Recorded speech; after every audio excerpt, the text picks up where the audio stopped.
All right, I held this L for long enough. On to the Jets.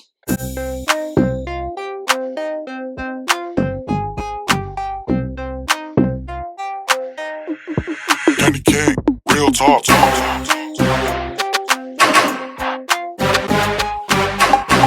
What's up, Raider Nation? We are back. It is week 13. The Raiders are traveling to East Rutherford, New Jersey to face the New York Jets. The Raiders faced the Jets last year in what was week 12. And basically, last week was our week 12. The Raiders are now going in to face the 0-11 Jets.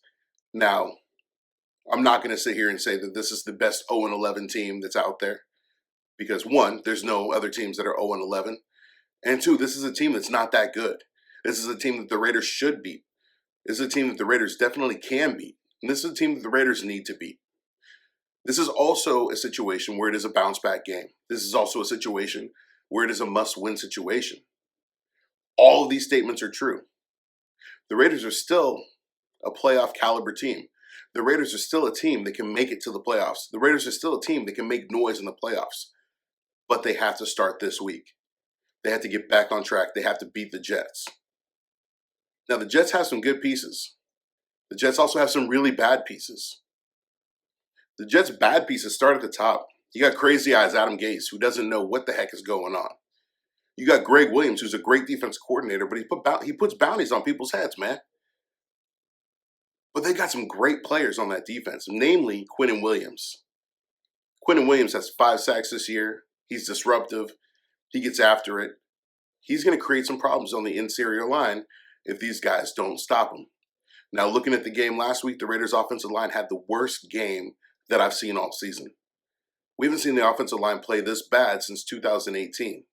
The Raiders' offensive line has to step back up and get it going again. I'm confident the Raiders' offensive line isn't going to have a repeat of last week. They have to get better. One of the things that I'm most excited about this week is that Clelin Ferrell is returning.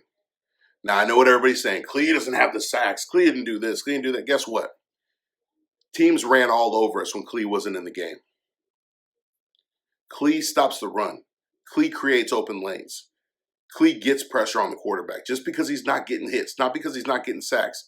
He's getting rushes. He's getting hurries. He's a guy that creates pressure. Where I'm looking to see is that defensive tackle position, there's going to be some changes. John Gruden announced today that Malik Collins is going to be going on the short-term IR. You know, he hasn't played that well this season, and according to what John Gruden has said, he's been banged up. Hopefully, we'll see some more Mo Hurst. Now, Mo's been a little banged up, but Mo puts the pressure on teams. And this is a prime opportunity for Mo to step in and take over that starting role. Nick Morrow has stepped up huge at linebacker. Nick Kwiatkowski has been lights out. And Corey Littleton's still easing back into it from coming off the COVID-19 list. Offensively, the Raiders have to get it going. And I'm going to get into that a little bit later in my keys to victory. But first and foremost, let's break this down. Let's break down this game and what we're looking at. You've got the 6-5 Las Vegas Raiders, a team that is a playoff contender, a team that has playoff hopes, a team that just got a boost from the Pittsburgh Steelers because the Ravens lost. This is a team that has to win this game. A must-win situation versus an 0-11 team. Well, you know what? That's Raider football. You got the Jets who have to be tanking. I mean, there's no other way to explain it. Either that or Adam Gase is just trying to get fired. But you have a team that you have to go in and beat. You have to go in and beat this team. If the Raiders don't beat this team, that playoff conversation is out the window. And I don't think the Raiders are going to sit there and say, well, you know what? Maybe next year. No, the Raiders are ready to get in there and get to the playoffs and make some noise. Derek Carr wouldn't dedicate this season to Kobe Bryant if he wasn't trying to make some noise. Josh Jacobs and Alec Ingold wouldn't be playing through injury if they weren't trying to make some noise.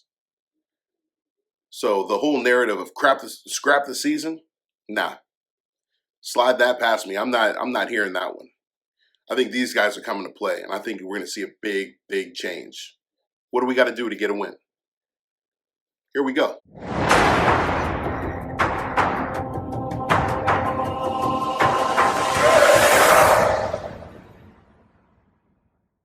The Jets are a very good run defending team. The Raiders have to go over the top. The Raiders didn't do this against the Falcons that much, but when they did, they were able to make some plays. We started to see Henry Ruggs get involved. When Henry Ruggs got involved, he made plays. We need to continue to see that.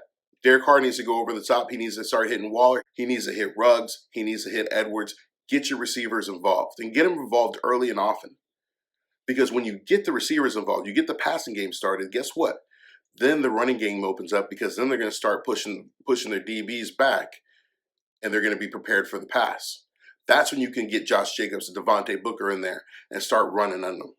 This is an opportunity for the Raiders to change things up a little bit. You don't have to deviate from the game plan too much. Last week, the Raiders deviated from the game plan. They went with what didn't work, and they didn't get off of it. This is an opportunity for John Gruden to look back at that tape that he said was like going to the dentist.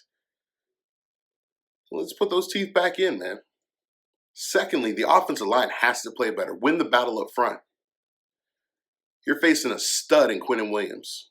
Those interior linemen, Rodney Hudson, Denzel Good, Gabe Jackson, show him why you guys are the best offensive line in football. Push that line back. Bully that defensive line. Don't let them beat you up front. Defensively on the side of the ball, get after it. Get after it on every single level. Linemen, get to the quarterback. Linebackers, cover your man. DBs, cover your man, make some plays, get a big pop, and create turnovers. This game will, one, be won up front, but it's two, also going to be won in the turnover battle. You cannot have turnovers on offense. Create turnovers on defense. Take the ball away. Get in there and take that ball. The Raiders got to get in there and frustrate some people, frustrate some players. Jonathan Abram does a great job of it. Damon Arnett does a great job of it. They do a good job of just jawsing, getting in people's heads, getting people fired up, and getting them off their game. The Raiders have to keep doing that. Back-to-back road games. Typically, this would be a game where the Raiders would stay on the East Coast. They had to fly back for COVID reasons. That's okay. Go into New York and beat the Jets. Simple as that. Nobody won my giveaway last week. So what I'm going to do is I'm going to go ahead and do another giveaway. If you can predict the first player to score a touchdown in the game on Sunday, you will win this Tecmo Bow hat. Brand new distressed dad hat from One Nation Fanwear. This hat's awesome. I have it in the snapback version. This dad hat is fire, man. Look at that. Look at that detail. That is Tecmo Bow. Also, if you like this hat and you like any of the other One Nation Fanwear apparel, make sure you check them out at onenationfanwear.com. When you place an order, make sure you use promo code KING, that's K-I-N-G in capital letters, and you'll get free shipping on all your orders. These are perfect gifts for the Raider fan in your life. Raider Nation, I know you love these videos, so make sure you hit that thumbs up. Make sure you hit that subscribe button. Make sure you're sharing it, telling your friends, and hit that bell notification so you know when these are dropping. Now let's fly out to New York and beat the Jets.